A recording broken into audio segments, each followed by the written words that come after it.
Students of class 9, आपका स्वागत है वर्मा सर के इस चैनल पर। और हम आपको बताने जा रहे हैं ध्वनि का परावर्तन और उसके उपयोग। हमारा आज का पढ़ाने का विषय वस्तु क्या है विद्यार्थी? आज के पढ़ाने का मेरा विषय वस्तु है ध्वनि का परावर्तन और उपयोग। ध्वनि का परावर्तन और उपयोग समझाएं। ध्वनि का परावर्तन और उपयोग समझाएं, यानी फिजिक्स पढ़ने से क्या लाभ है, तो ध्वनि का परावर्तन और उपयोग समझाएं। प्यारे विद्यार्थियों, तुम्हें याद होगा रफ में हम तुमको थोड़ा सा ले चलते हैं। तुमको याद होगा कि प्रकाश किरण आती थी, ये दर्पण रहता था, 8वीं कक्षा में तुम पढ़े हो। और दर्पण पर यह प्रकाश किरण टकराती थी और वापस लौटती थी। ठीक है, ये दर्पण समतल होता था, चमकीला होता था और समतल होता था और प्रकाश किरणें लौटती थी और इस घटना को कहते थे प्रकाश का परावर्तन। याद पड़ा? आईना में जो हम लोग अपना मुखड़ा देखते हैं, प्रकाश के परावर्तन के कारण देखते हैं विद्यार्थी, क्योंकि प्रकाश तरंगें आती हैं और दर्पण से टकराते लौटती हैं। तुम तो जान चुके हो ध्वनि भी एक प्रकार की तरंग है, और किसी स्रोत से जब ध्वनि तरंग चलती है तो यूं यूं यूं यूं चलती है, यूं यूं यूं यूं चलती है, यूं यूं यूं यूं चलती है। और ये चलती चलती चलती किसी बड़े अवरोध से टकराती है। यहाँ दर्पण होना कोई जरूरी नहीं है विद्यार्थी। अवरोध, अवरोध माने रुकावट। ये रुकावट पहाड़ भी हो सकता है, ये रुकावट चट्टान भी हो सकता है, बहुत बड़ी दीवार भी हो सकती है। कोई भी चीज है जो कि ध्वनि जो आ रही है, इसके मार्ग में ये रुकावट पैदा किया, तो ध्वनि इधर जाने लगेगी, इससे टकराकर इधर लौटने लगेगी। यही चित्र बनाना। और ये जो एस से ध्वनि आई और इधर लौट कर गई बी के तरफ, ए से टकराकर, है ना, इसी घटना को कहते हैं ध्वनि का परावर्तन। इसी घटना को कहते हैं ध्वनि का परावर्तन। अब तुम सोचो, और तुम पहले भी जानते हो कि सर अगर ध्वनि इधर से आई तब ऐसे आई, यहाँ से ध्वनि चल के आई तब सर, तब तो यहाँ से चल के आएगी तो यहाँ से चल के लौटेगी। तो सीधी आने वाली ध्वनि सीधी लौटती है और किसी कोण पर आने वाली ध्वनि कोण पर लौटती है। लेकिन किसी भी चट्टान से ध्वनि का टकराकर लौटना ध्वनि का क्या कहलाता है? परावर्तन कहलाता है। तो तुम एक लिखना कि किसी विस्तृत, अगर तुमको यह शब्द कड़ा लगता है तो लिखना किसी विशाल अवरोध से, किसी विशाल अवरोध से टकराकर ध्वनि तरंगों का अपने माध्यम में लौट जाना, लौट जाना ध्वनि का परावर्तन है। हो गया। अब तुमको चाहिए उपयोग। तो उपयोग, इसका उपयोग क्या क्या है? तो लो, इसका उपयोग होता है समुद्र की गहराई मापने में। समुद्र की गहराई मापने में, है ना। दूर स्थित पहाड़ की दूरी मापने में, दूरी मापने में। प्रतिध्वनि जिसको इको कहते हैं, प्रतिध्वनि उत्पन्न करने में।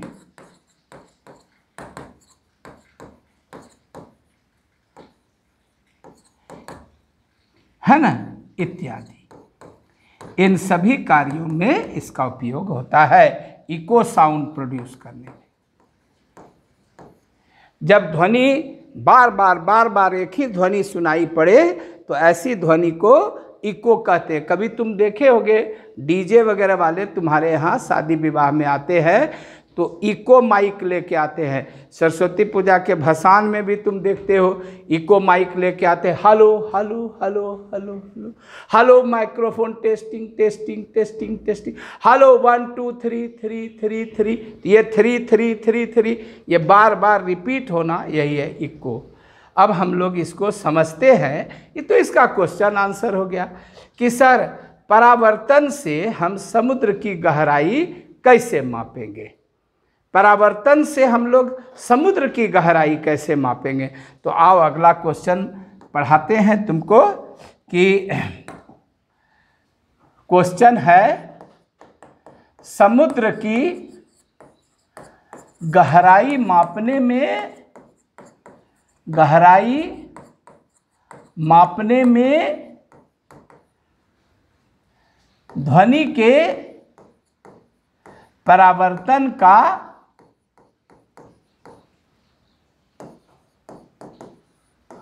उपयोग कैसे करेंगे, कैसे करेंगे, यही है। तो आओ, चलो आओ विद्यार्थी, ये समुद्र है, समुद्र की लहरें हैं, ये समुद्र की लहरें हैं और बहुत गहरा समुद्र है। ये समुद्र की गहराई है H। ये क्या चीज़ है? समुद्र की गहराई है। अब इतने गहरे समुद्र में कोई भी आदमी डूबना नहीं चाह रहा है और हमें चाहिए कि समुद्र की जो गहराई है ये गहराई की माप हम लोग करें, ये गहराई की माप हम लोग करें। समुद्र के तल से गहराई की माप करनी बहुत आसान है। एक बहुत प्रबल ध्वनि का स्रोत लेना होगा। अब तुम चाहोगे कि हम समुद्र के सतह पर मुंह से बोलेंगे ओ, तो हमको प्रतिध्वनि सुनाई पड़ेगा नहीं। एक यंत्र है, उसका नाम याद रखना, उसका नाम है सोनार। क्या नाम है? सोनार, SONAR। ई वाला सोनार नहीं जो सोना चांदी का जेवर बनाता है, भक्त ई वाला नहीं, इस यंत्र का नाम है सोनार। ये बहुत ऊंची आवृत्ति का ध्वनि तरंग प्रोड्यूस करता है और काफ़ी तीव्रता की ध्वनि तरंगे प्रोड्यूस करता है। आवृत्ति बहुत उच्च होती है। ध्वनि तरंगे देखो चली। अब तुम ध्वनि तरंग को जाते हुए देखो, तो ये देखो, ये सोनार ने प्रोड्यूस किया, ध्वनि तरंग चली, T = 0 समय। तुमने विराम घड़ी स्टार्ट कर दी। तुम तो मेरे यहाँ पढ़ने आते हो ट्यूशन, तुम तो जानते हो विराम घड़ी कैसी होती है। तो ये ध्वनि की तरंगें चली, ये चली चली, यहाँ से टकराई, टकरा के ये क्या होंगी विद्यार्थी? यहाँ से टकरा के ये वापस लौटेंगी और जब ये वापस लौटेंगी तो तुम्हें फिर T समय बाद ध्वनि सुनाई पड़ेगी। तुमने ध्वनि भेजा तो ये तरंगें चली, ये चली, ये चली, ये चली, ये चली, मैं चली, मैं चली, देखो बाबुल की गली, और फिर अब ये यहाँ से लौटी लौटी लौटी लौटी और यहाँ आई। तो इस तरह से ये तरंगें यहाँ से चली T = 0 समय में और लौट के आई T समय में। क्लियर? क्लियर? तो तुम ही बताओ विद्यार्थी कि ध्वनि को जाने और आने में T समय लगा, लेकिन इसने कुल दूरी कितनी तय की? सोचो सोचो सोचो, क्या इसने कुल दूरी H तय की? H/2 तय किया? 2h तय किया कि 10h तय किया? सोचो सोचो।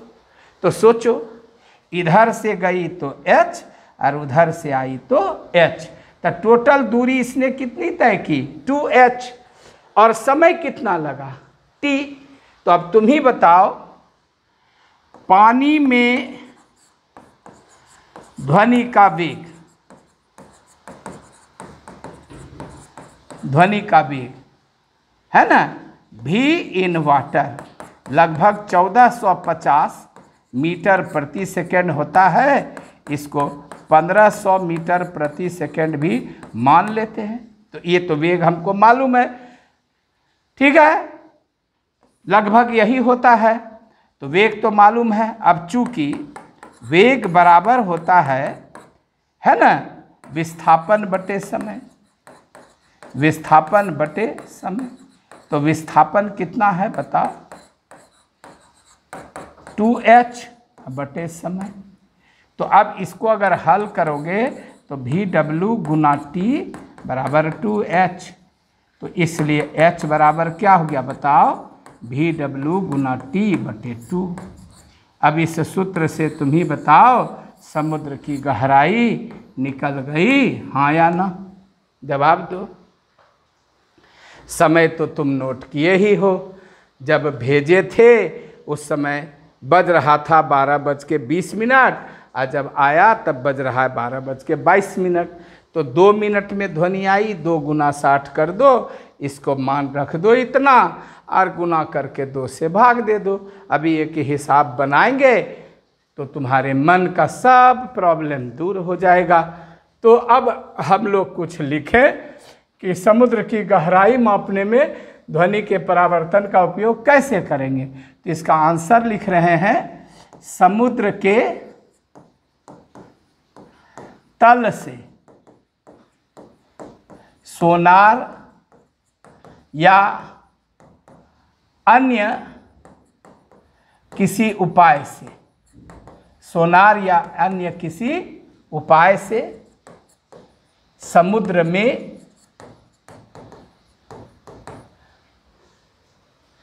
ध्वनि तरंगें भेजेंगे। ठीक, उसके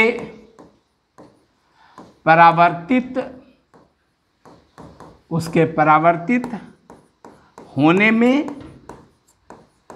लगा समय t नोट करेंगे।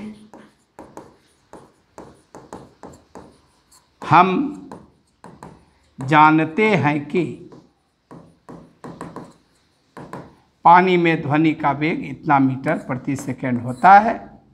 अब चूंकि वेग बराबर विस्थापन बटे समय, इतना बटे समय, इसलिए जहाँ h बराबर किसकी गहराई? समुद्र की गहराई। क्लियर? खूब अच्छा से समझ लो। तरंग भेजेंगे, जब लौट के आवाज़ आएगी, टाइम नोट कर लेंगे कितना जाने में आने में लगा समय, टोटल दूरी 2h हुआ। ठीक है विद्यार्थी? इस तरह से हम लोग समुद्र की गहराई को परावर्तन के द्वारा माप सकते हैं। अब एक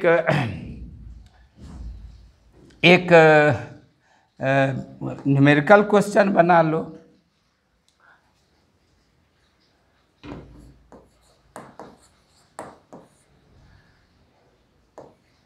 एक गहरी नदी में, एक बहुत गहरी नदी में या झील में, है ना, ध्वनि के उत्पादन और परावर्तन का समय 2 सेकेंड है ना। तो नदी या झील या समुद्र देगा, जो भी चीज़ दे उसकी गहराई निकालो। टैंक दे तो उसकी गहराई निकालो।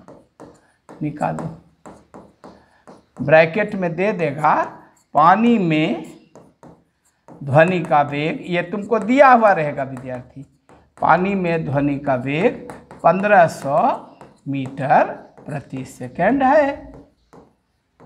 ठीक, अब देखो विद्यार्थी हल, चूंकि है ना नदी या झील की गहराई h बराबर है ना वेग गुना समय बटे 2, वेग गुना समय बटे 2। और यहाँ एक फोटो बना दो, ये तुम अपना के लिए एक फोटो बना दो, इस तरह का फोटो बना दो, इस तरह का फोटो बना, इस तरह का फोटो बना दो, इस तरह का फोटो बना दो, इस तरह का फोटो, इस तरह का फोटो बना दो, इस तरह का फोटो बना दो, और इसको दिखा दो h गहराई, यहाँ नदी लिख दो, और एक तरंग को आता हुआ और जाता हुआ दिखा दो। आइए तरंग जी महाराज और लौट के जाइए तरंग जी महाराज, आइए और जाइए। ये ध्वनि तरंग आ रही है, ध्वनि तरंग लौट रही है, ये आई और ये लौटी। समय कितना लगा t, तो h आई h गई, 2h हुआ, तो h बराबर अभी तुरंत फार्मूला निकाले, तो इसलिए h बराबर क्या हो जाएगा, देखो v का मान 1500 मीटर प्रति सेकंड, आने में 2 सेकंड लगा, अब बटे 2, ये 2 2 कट गया, कितना मीटर हो गया, 1500 मीटर हुआ या 1.5 किलोमीटर हुआ, यानी नदी 1.5 किलोमीटर गहरी है। खेल खत्म। क्लियर। अब देखो एक और चीज़ देख लो, तुम देखना तो ये तुमसे होता है कि नहीं, नहीं तो हम करेंगे। जैसे मान लो कि यहाँ तुम्हारा जंगल है, जंगल है, जंगल में बाघ हैं, शेर हैं, भालू भी है, चीता भी है, अजगर भी है, और बड़े बड़े पेड़ है, तूफान है, नदी है, और ये खड़ा है पहाड़। और तुम और तुम्हारा दोस्त, तुम और तुम्हारा दोस्त, ये दोनों यहाँ खड़े होकर सोच रहे हो कि इस पहाड़ की दूरी कैसे नापे। तो देखो तुम फिर वही सिद्धांत का उपयोग कर सकते हो। तुम बहुत बड़ा तोप लाकर तोप का विस्फोट करो, तो ध्वनि तरंगें चलेंगी और फिर आएंगी। तो जाने में s दूरी, आने में s दूरी। तो जिस समय तुमने तोप में आग लगाया उस समय नोट कर लो, और जब आवाज़ वहाँ से टकरा के आई, आवाज़ को शेर भालू से क्या डरना, वो तो यूं यूं यूं यूं करते करते करते करते जाएगी पहाड़ से और टकरा के लौटेगी, तो प्रतिध्वनि सुनाई पड़ेगी। क्लियर। तो तुमको कितना देर में सुनाई पड़ा, मान लो t समय में सुनाई पड़ा, तो वेलोसिटी इन एयर बराबर 2s बटे t। तो कोना कोनी गुना कर दोगे तो हवा में वेग गुना t बराबर 2s, आई 2 को भगा दोगे तो s बराबर क्या हो जाएगा, v in air Guna t बटे 2। देखे ना, तो पहाड़ की दूरी निकल गई। क्लियर।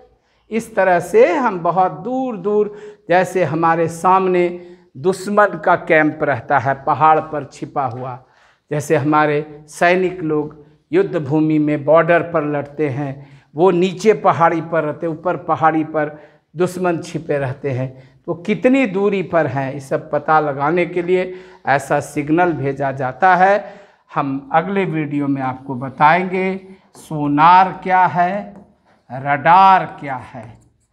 तब तक के लिए इंतज़ार करिए, ये 2 बहुत इम्पॉर्टेंट चीज़ है। अगला वीडियो मेरा देखते रहिए। Thank you very much. बहुत जल्दी हम आएंगे फिर एक वीडियो लेकर।